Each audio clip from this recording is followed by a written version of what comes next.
हाँ जी सुनो ना, आ रही होगी आप लोगों को आवाज? पिछली क्लास में जहां तक हुआ था उसके आगे से कंटिन्यू करेंगे। आप लोगों को आवाज आ रखी होगी। चलो स्टार्ट कर रहे हैं ना, हो गई स्टार्ट क्लास। चलो लगाइएगा जालक दूरी।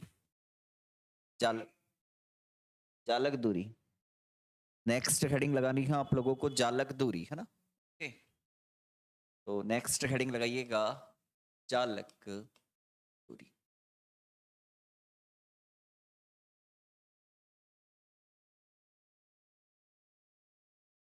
जालक दूरी।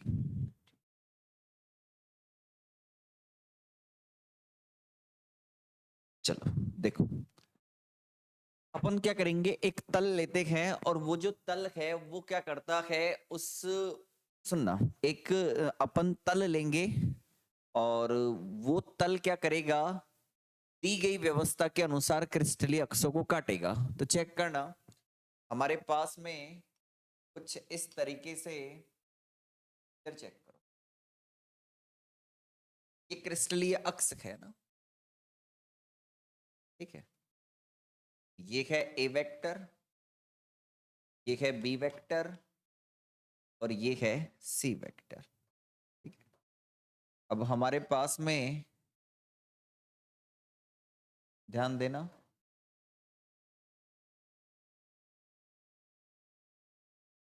समझो मेरी बात को। देखो ये एक प्लेन है,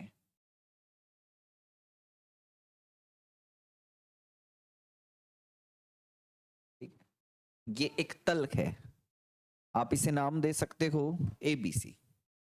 ये ए हो गया, ये बी हो गया, ये सी हो गया और ये हो गया मूल बिंदु ओ। अब ये वाला जो तल है ए बी सी, जालक तल है मेरे पास में ए बी सी, ये क्रिस्टलीय अक्षों को दी गई व्यवस्था के अनुसार काटता है। यानी इस तरीके का ये प्लेन है, ये क्रिस्टलीय अक्षों को दी गई व्यवस्था के अनुसार क्या करता है, काटता है। ओके, अब एक काम करते हैं, इस बिंदु O से इस तल पर एक लंब आरोपित करते हैं। चेक करना, इस बिंदु O से इस तल पर एक लंब आरोपित करते हैं। तो वो लंब कुछ इस तरीके से है, इस तरीके क्या आरोपित कर दिया, ठीक है। और ये है बिंदु P। अब एक काम करो, इस बिंदु P को A B C तीनों से मिला दो। किससे मिला देंगे, A B C तीनों से मिला देते हैं। ये लो एक अलग डिफरेंट कलर लेके अपन इसको इससे मिला देते हैं, डार्क लाइन से दिखा देता हूं। तो इससे मिला दो, तो इससे मिला दो, इसको इससे मिला दो, ठीक है, इस तरीके से, ठीक है। ये होगा हमारा डायग्राम एक। तो अब इसमें जालक दूरी कौन सी है, तो ये जो ओपी डिस्टेंस है, इस डिस्टेंस को क्या कहते हैं, अपन जालक दूरी कहते हैं। और अपन को इस डेरिवेशन के अंदर इस जालक दूरी के लिए व्यंजक व्युत्पन्न करना है, जो हमारे आगे भी डेरिवेशनों के अंदर काम आएगा और हमारे ये भी बहुत काम आता है। वापस सुन लो, एक जालक तल है मेरे पास में एबीसी, वो क्या करता है, क्रिस्टलीय अक्षों को दी गई व्यवस्था के अनुसार काटता है, ठीक है। अब क्या किया है मैंने, बिंदु O से इस ABC तल पर एक लंब आरोपित किया है OP।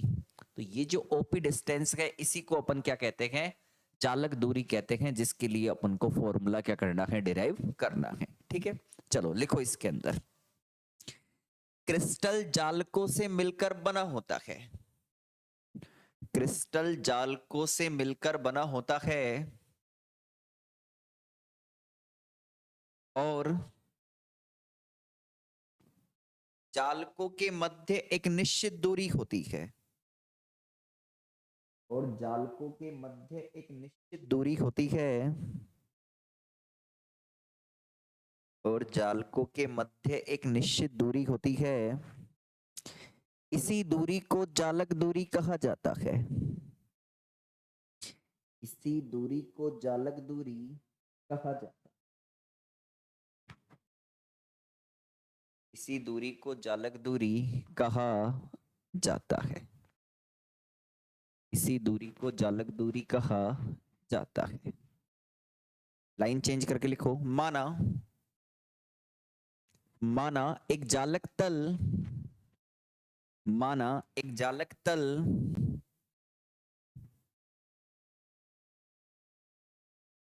कैपिटल एबीसी तीनों अक्षों को, कैपिटल एबीसी तीनों अक्षों को दी गई व्यवस्था के अनुसार काटता है।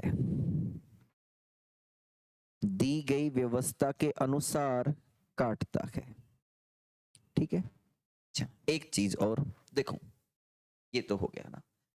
अब देखो यहां जो ओपी रेखा है ना, ये वाली ओपी रेखा एपी के साथ में सीपी के साथ में 90 डिग्री का कोण बनाती है। मेरी बात सुनना, यहां ये जो ओपी रेखा है ना, ये ओपी रेखा एपी के साथ में, बीपी के साथ में और सीपी तीनों के साथ में कितने का कोण बनाती है? 90 डिग्री का कोण बनाती है। हो सकता है नहीं नजर आ रहा हो, पर ये यहां पर सब 3D के अंदर होता है, तो वहां देखो ऐसा नहीं है कि ये पॉइंट और ये पॉइंट एक सिद्ध के अंदर है, ऐसे लंब नहीं है ये ना। आप समझ सकते हो, प्लेन ऐसे है और यहां से लंब इस तरीके से ढाला गया है। आप एक प्लेन अज्यूम कर सकते हो, सोच सकते हो माइंड के अंदर, और मूल बिंदु से लंब ढाला गया है, इस तरीके से अक्षों से मिलाया गया है ना। तो यहां एक चीज और हमको ध्यान रखने की है कि ओपी, एपी, बीपी और सीपी तीनों से कितना कोण बनाता है? 90 डिग्री का कोण बनाता है। सामने डायग्राम है, डायग्राम बना लो। सामने डायग्राम है, डायग्राम बना लो।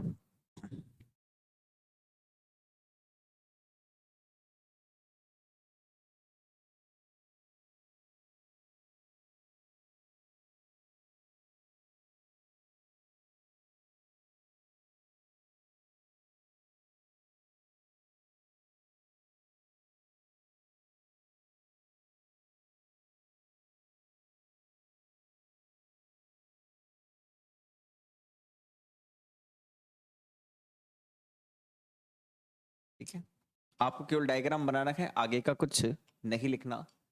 आगे का जो मुझे लिखना है वो मैं लिख रहा हूं अभी ना।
चलो चेक करना हो गया ही।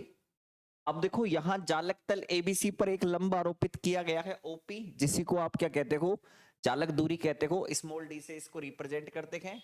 ठीक है। और अभी अभी मैंने बताया है कि जो ओपी रेखा है वो रेखा एपी, बीपी, सीपी के साथ कितने डिग्री का कोण बनाती है? 90 डिग्री का कोण बनाती है। अब चेक करना, चालक तल एबीसी द्वारा, थोड़ा मिलर सूचकांक का कॉन्सेप्ट यहां पे यूज होगा जो अपन मिलर सूचकांक के अंदर समझ चुके हैं। द्वारा अक्षों पर काटे गए अंतःखंड, अक्षों पर काटे गए अंतःखंड को जालक नियतांक के साथ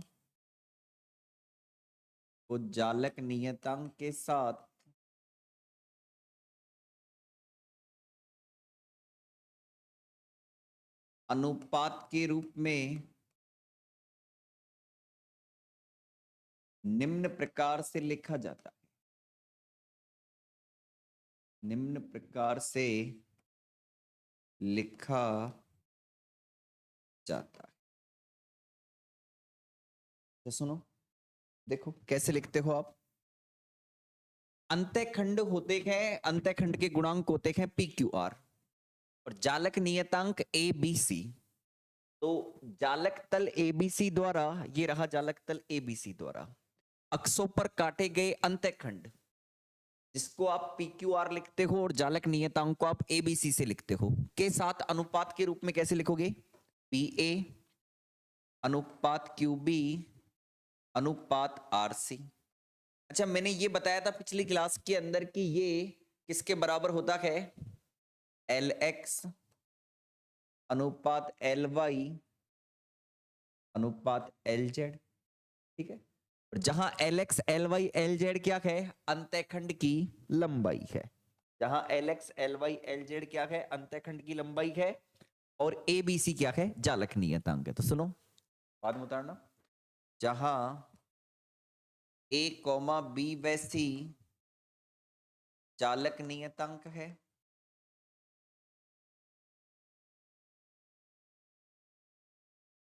एवं L X comma L Y व एल जेड अंतःखंड की लंबाई है। समझना, इसको इधर ले जाओ, इधर लिख देंगे लैंग्वेज के लिए, तो जगह बना।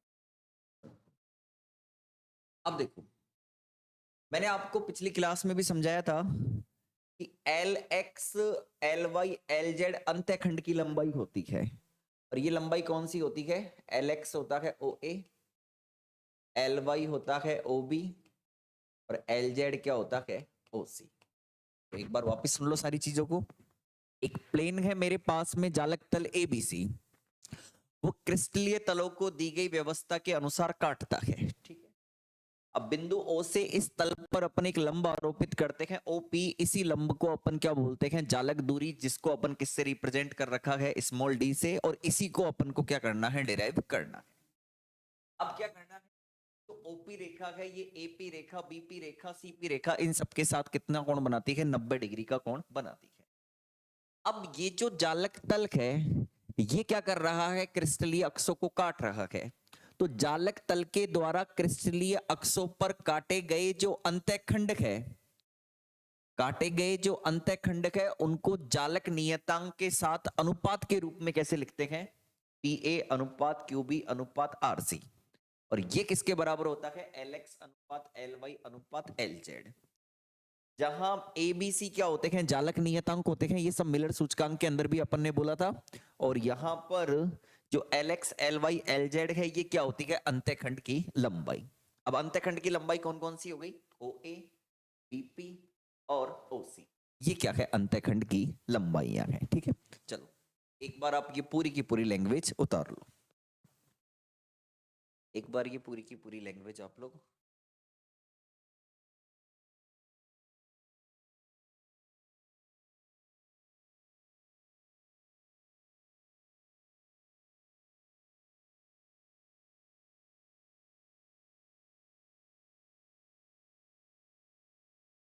उतारो, पूरी की पूरी लैंग्वेज।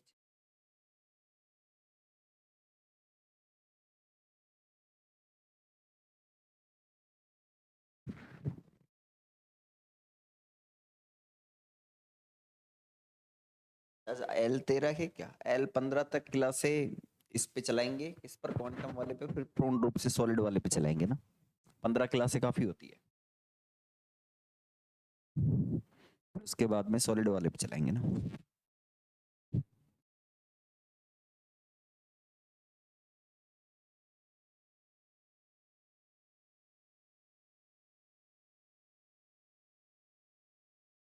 और एक चीज बता देता हूं, ये जो ओपी रेखा है ये ओ ए ओ बी और ओ सी के साथ जो कोण बनाती है वो कोण होते हैं अल्फा बीटा गामा।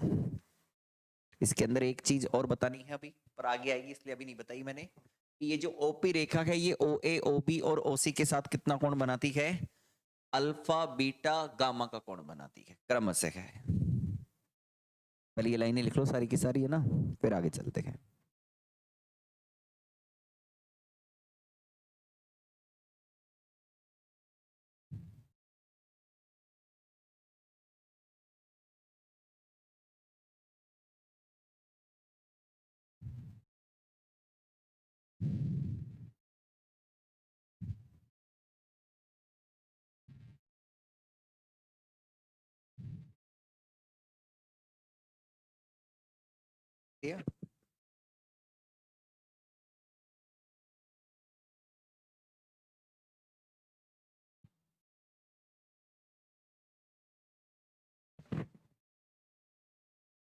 क्लास का तो देखो आप एक बार चेक कर लिया करो, 3:15 पे भी एक बार चेक कर लिया करो। कई बार क्या मैं ऑफलाइन से आता हूँ, तो ऑफलाइन क्लास लेके आता हूँ इससे पहले फर्स्ट ईयर की, तो देख लिया करो। कई बार क्या है मैं टाइम पे आ जाता हूँ, कई बार थोड़ा लेट हो जाता हूँ। 3:30 तो फिक्स है क्लास स्टार्ट हो जाएगी, लेकिन आप एक बार 3:15 के आसपास और चेक कर लिया करो ना, ठीक है, नोटिफिकेशन को देख लिया करो ना, 3:15 से पहले तो नहीं हो। अब ये उतार लिया तो मैं आगे चलता हूँ, ये सब मिटा रहा हूँ मैं। चले आगे उतार लिए ये मिटा दूँ।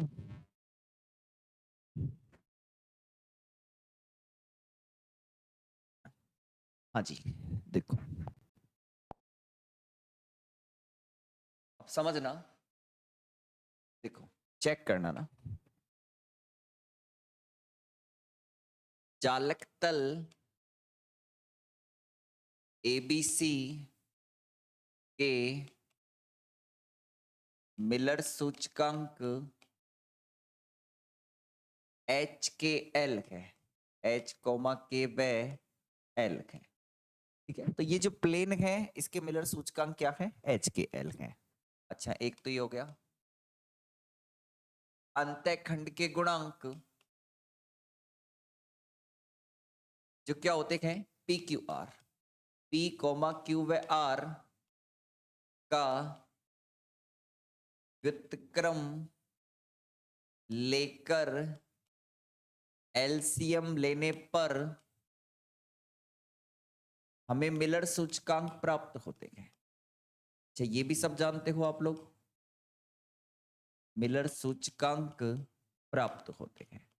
अच्छा आप लोगों को पता है कि प्लेन के मिलर सूचकांक एच के एल से रिप्रेजेंट करते हैं, और जब आप यहां पर जो अंतःखंड के गुणांक होते हैं पी क्यू आर, उनका व्युत्क्रम लेकर एलसीएम लेते हो तो आपको मिलर सूचकांक प्राप्त होते हैं।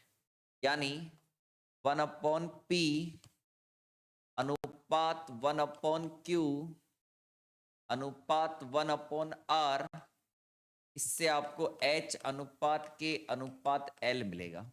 अच्छा अगर आप में से किसी को पता हो तो मिलर सूचकांक के अंदर हमने ये भी बताया था कि A/H अनुपात B/K अनुपात C/L बराबर होता है LX अनुपात LY अनुपात LZ, ये भी बताया था। जब हमने मिलर सूचकांक पढ़ाए थे तब ये चीज भी बताई थी कि A/H अनुपात B/K अनुपात C/L बराबर होता है LX अनुपात LY अनुपात LZ। चेक कर सकते हो। और देखो यहां रेखा OP, रेखा OA, OB व OC के साथ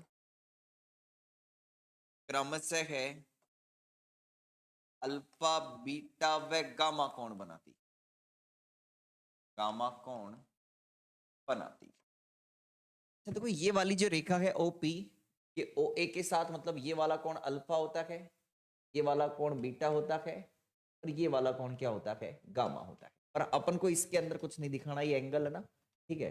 अपन ने डायरेक्ट लैंग्वेज के अंदर यूज कर लिया कि ओपी रेखा ओ ए ओ बी और ओ सी के साथ क्रमशः है कितना कोण बनाती है, अल्फा बीटा गामा का कोण बनाती है। ओके, अब आओ, अब हमारा काम क्या है, हमारा काम ये है, से काम पड़ सकता है, इसको थोड़ा सा ऊपर, इसको तो हटा दे, इससे तो कोई काम, इसको थोड़ा सा ऊपर शिफ्ट कर देते हैं कॉर्नर पे, काम आ सकता। अब आओ, एक त्रिभुज बना रहा हूं मैं ना, चेक करना,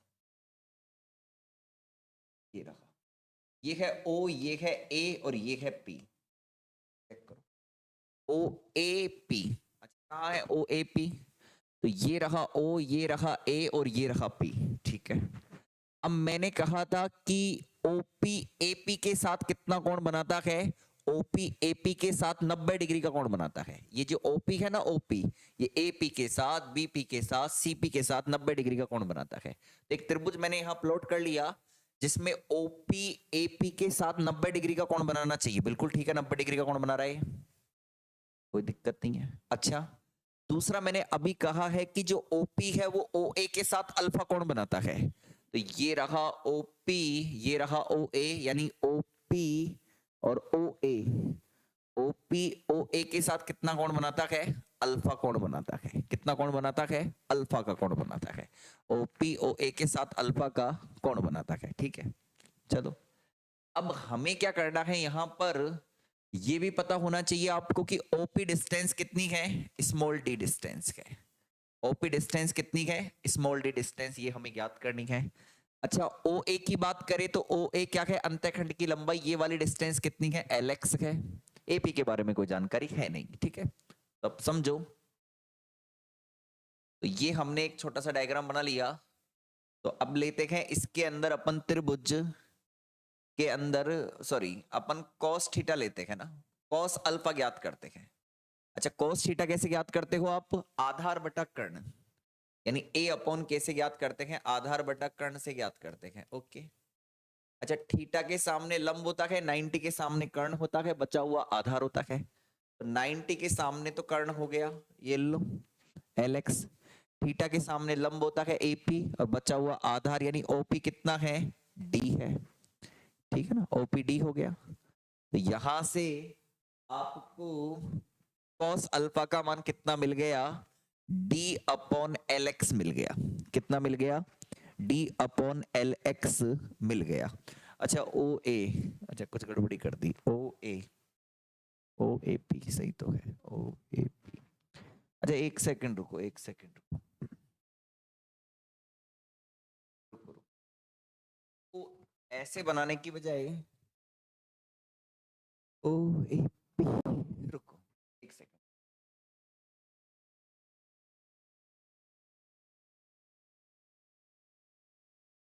इसको ओ लेते हैं, इसको ए लेते हैं, इसको पी लेते हैं, चेक करना से, रुको ना, हमें पता है कि ओपी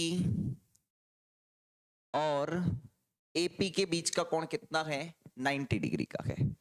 अच्छा, एपी और ओपी के बीच का कोण 90 डिग्री है, ये हो गया। चलो, अच्छा ओ ए क्या है, अंतःखंड की लंबाई जो कितनी होती है, एल एक्स होती है। अच्छा एल एक्स होती है, रुको एक सेकंड और सुनो, इसके बाद में वैसे तो ये सही है, इसमें कोई दिक्कत नहीं होनी चाहिए। अच्छा एल एक्स का मान कितना है, एक मिनट रुको मैं चेक कर लूंगा ना।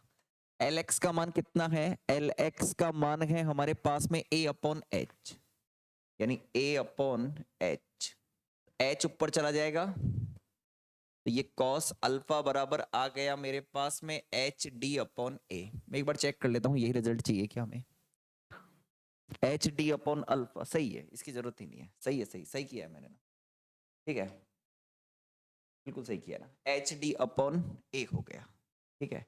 तो इसको देंगे अपन समीकरण नंबर नेक्स्ट, कौन सा, एक ही आएगा शायद है ना, चेक कर लेना कौन सा समीकरण आएगा ये। अब इसी प्रकार करके अपन को बाकी के रिजल्ट लिखने हैं, चेक करो इसी प्रकार करके। अच्छा इसी प्रकार यदि आप कॉस बीटा लिखते हो और कॉस गामा लिखते हो वो कैसे लिखोगे, अच्छा इसमें h है, इसमें क्या आएगा, इसमें l आएगा, ये तो ठीक है। डी इसमें भी आएगा, डी इसमें भी आएगा, इसमें ए आएगा, इसमें बी आएगा, और इसमें क्या आएगा, सी आएगा। तो ये यहाँ पर ये रिजल्ट मिलेंगे। ठीक है, तो इसको देंगे आप समीकरण नंबर 1, 2 और इसको देंगे 3। अच्छा एक बार बता दो ये डायग्राम और ये पूरी बातें समझ में आ गई ना? अगर कोई इसके अंदर पूछना है तो पूछ सकते हो। ये बात समझ में आ गई होगी।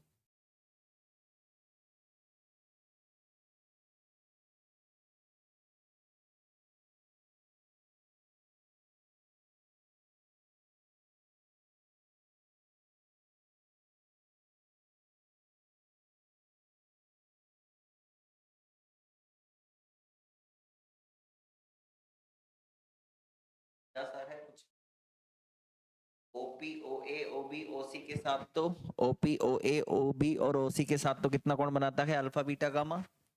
एपी बीपी सीपी के साथ 90 डिग्री का कोण बनाता है। एक त्रिभुज लिया है, आधार पर याद कर लिया। इसी प्रकार cos बीटा और cos गामा का मान लिख दिया।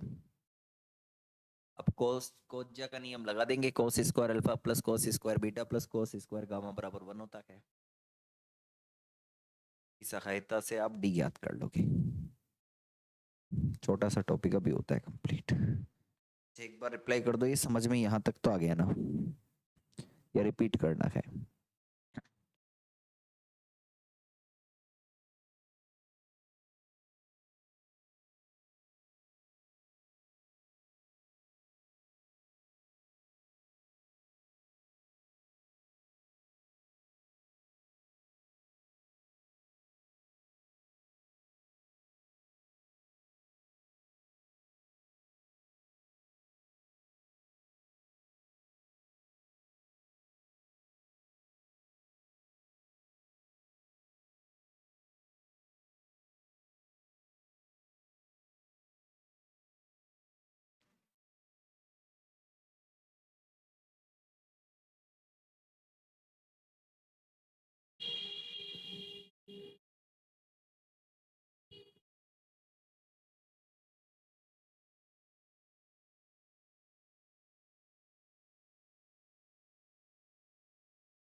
हो गया। अब आप क्या करो, इसके अंदर कोसाइन, सॉरी कोसाइन रूल लगा दोगे। cos square alpha plus cos square beta plus cos square gamma equal to 1 वाला मिटा देता हूँ।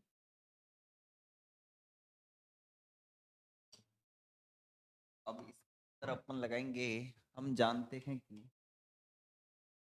नियम है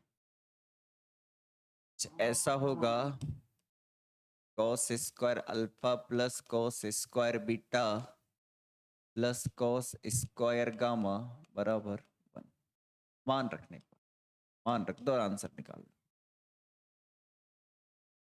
कितना आएगा, एच स्क्वायर डी स्क्वायर बटा A square K square D square बटा B square, L square D square बटा सी स्क्वायर बराबर 1।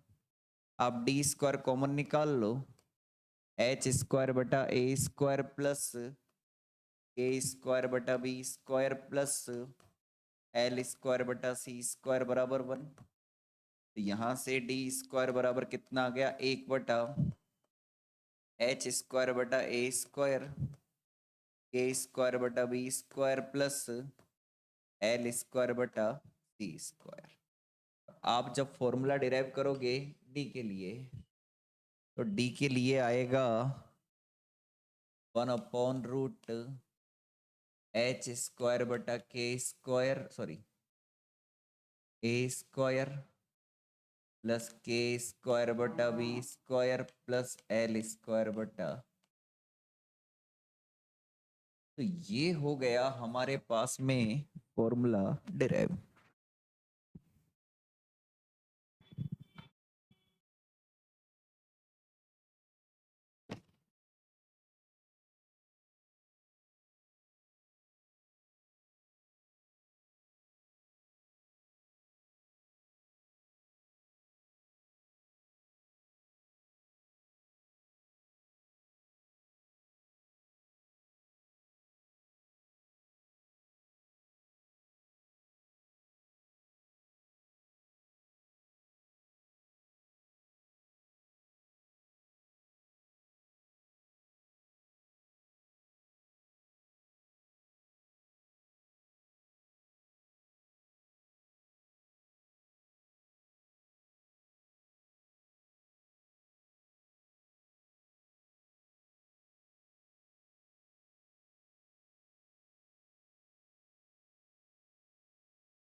लिखा हुआ आगे लाइन लिखो, यह जालक दूरी, यह जालक दूरी मिलर सूचकांक और जालक नियतांकों पर निर्भर करती है।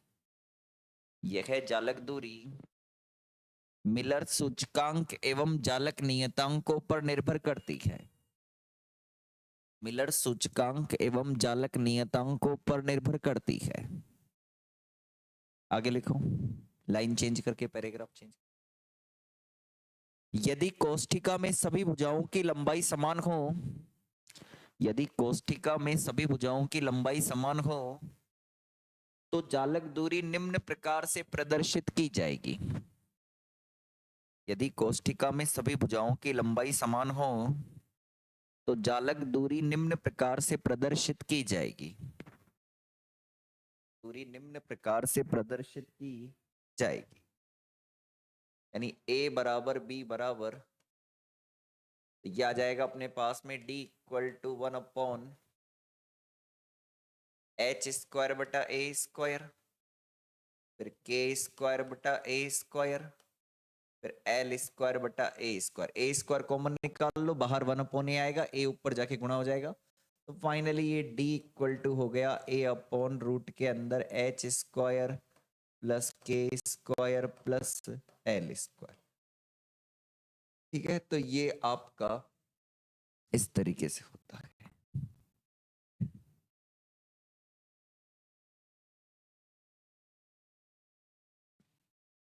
ये फॉर्मूला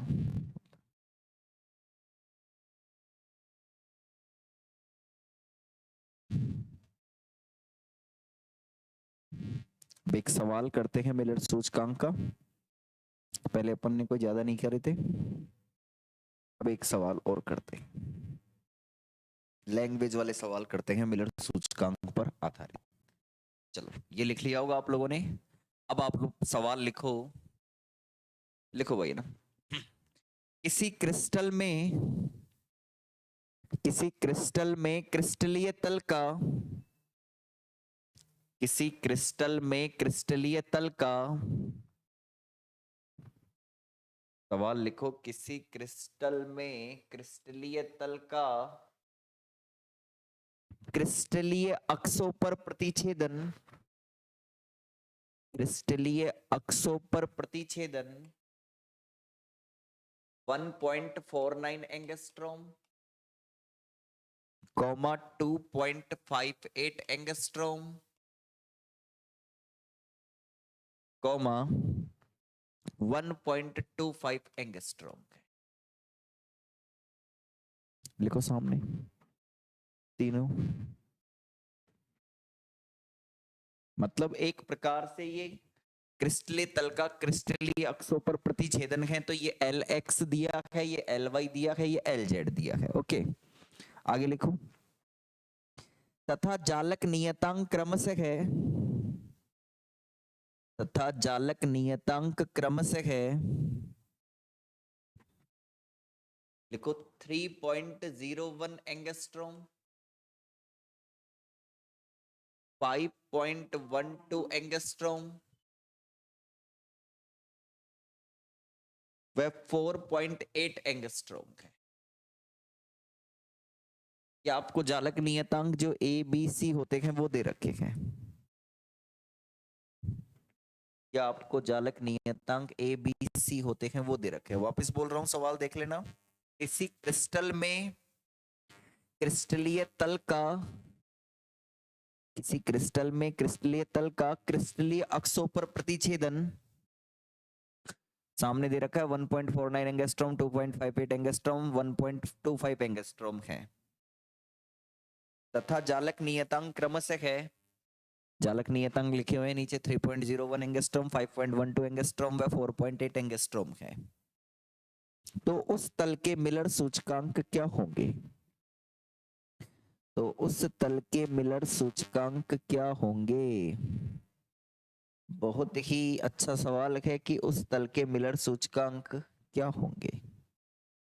तो बता सकता है इस तल के मिलर सूचकांक क्या होंगे? चलो मैं ही बताता हूँ ना। देखो आओ, बढ़िया सा सवाल है, बढ़िया अच्छा। सबसे पहले जो जो गिवन है वो लिख लो ना एक बार। तो गिवन की बात करें तो एल एक्स आप लोगों को 1.49 एंगस्ट्रॉम है, एल वाई आप लोगों को 2.58 एंगस्ट्रॉम है, एल जेड आप लोगों को 1.25 एंगस्ट्रॉम। चलो, इसके साथ ही आप लोगों को जालक नियतांक ए बी सी होते हैं, तो ये दे रखा है 3.01 एंगस्ट्रॉम, बी दे रखा है आप लोगों को 5.12 एंगस्ट्रॉम, और सी दे रखा है आप लोगों को कितना 4.8 एंगस्ट्रॉम। अच्छा अच्छा, आप लोग क्या जानते हो मिलर सूचकांक से संबंधित वो जानकारी आप लोगों को एक बार बोर्ड पर लिखनी है। आओ देखो, हम तो केवल इतना जानते हैं कि जो पी ए अनुपात क्यू बी अनुपात आर सी होता है, ये होता है एल एक्स अनुपात एल वाई अनुपात एल जेड। इसको आप ऐसे भी लिख सकते हो, P अनुपात Q अनुपात R बराबर एल एक्स बटा ए अनुपात एल वाई बटा बी अनुपात एल जेड बटा सी। अच्छा, व्युत्क्रम लेना पड़ेगा तभी तो मिलर सूचकांक मिलते हैं। तो व्युत्क्रम लेने पर, तो व्युत्क्रम लोगे तो 1/p, पी क्यू आर का व्युत्क्रम लेने पर ही तो मिलर सूचकांक मिलते हैं। तो ये A/LX हो जाएगा, ये B/LY हो जाएगा, और ये C/LZ हो जाएगा। और इसका एलसीएम लोगे आप 1/P, 1/Q, 1/R का, तो उसी को क्या कहते हो आप HKL। उसी को मिलर सूचकांक HKL कहते हो। तो कुल मिला के H अनुपात K अनुपात L बराबर हो गया A/LX अनुपात B/LY अनुपात C/LZ। मान रख दो सारे। 3.01 एंगस्ट्रॉम, 1.49 एंगस्ट्रॉम, फिर है 5.12 एंगस्ट्रॉम, Ly है 2.58 एंगस्ट्रॉम, फिर है 4.8 एंगस्ट्रॉम, 1.25 एंगस्ट्रॉम। चलो इसको सॉल्व करते हैं। एंगस्ट्रॉम से एंगस्ट्रॉम कट जाएगा, आपको भाग लगाना है। आपको क्या करना है? भाग लगाना है। भाग लगाने के लिए मैं फोन का यूज करूंगा। एंगस्ट्रॉम से एंगस्ट्रॉम सब कट जाएंगे। तो रुको, अपन फोन का यूज करते हैं। 3.01 में भाग लगाते हैं। रुकना, मेरे पास कैलकुलेटर है, जल्दी हो जाएगा। बाकी एग्जाम में तो आपको कैलकुलेटर तो मिलने वाला है नहीं। अच्छा, तो ये आएगा 2.02 एंगस्ट्रॉम, सॉरी 2.02।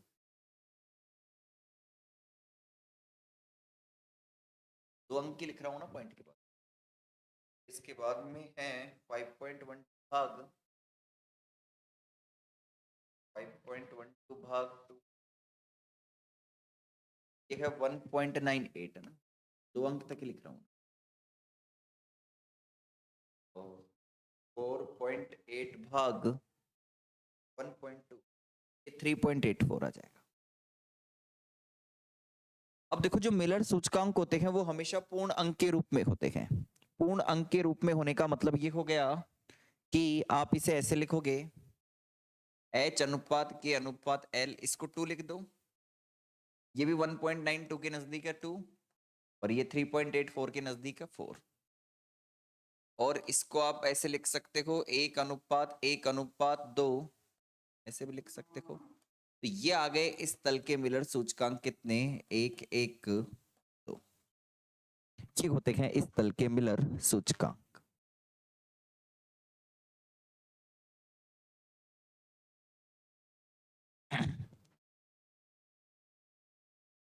Lx तो दे रखा है ना,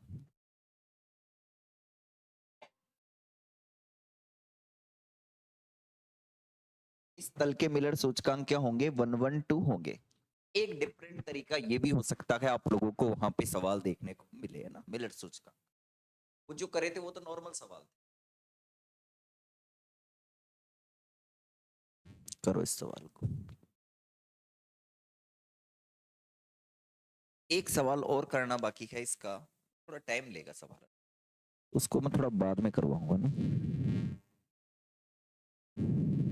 1 मिनट सूचकांक का सवाल बाकी है, मुझे बोल देना आप ना, मुझे करवाना बाकी है 1 मिनट सूचकांक का सवाल।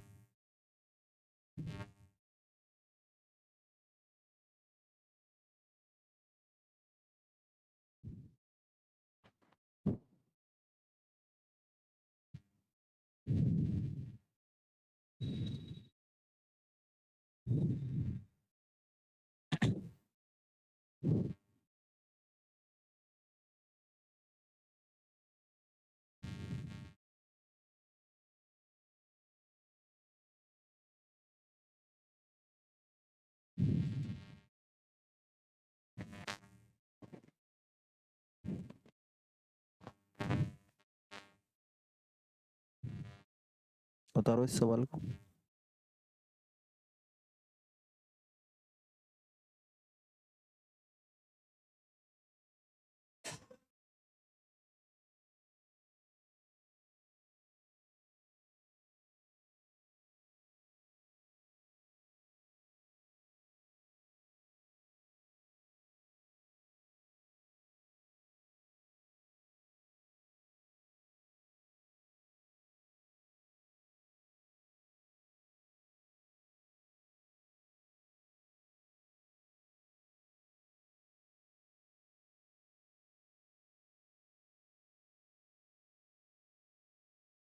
अच्छा, कर लिया इसे।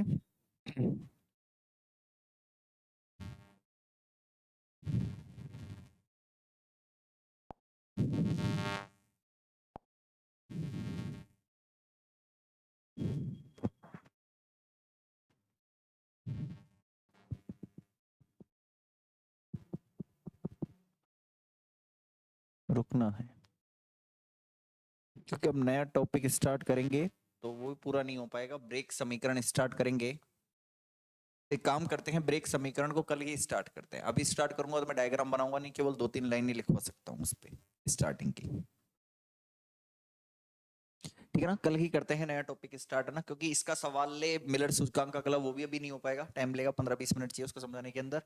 ठीक है, अगला टॉपिक ले ब्रेक समीकरण, उसको भी आधा घंटा चाहिए पूरा करने के लिए। कोई सब टॉपिक उठा लो, कुछ भी ले लो, टाइम चाहिए ना। तो अपने काम करते हैं अपन अगली क्लास के अंदर ही, ठीक है ना, अगली क्लास में ही करते हैं ना ब्रेक समीकरण। ठीक है, आज के लिए इतना ही, क्योंकि मैं 5 मिनट और पढ़ा सकता हूँ तो कुछ 2-3-4 लाइन लिखवा सकता था ब्रेक समीकरण के ऊपर, क्योंकि डायग्राम भी नहीं बन सकता उसका, ना समझा पाएंगे ना। ठीक है, तो नेक्स्ट क्लास के अंदर ही करेंगे, ठीक है।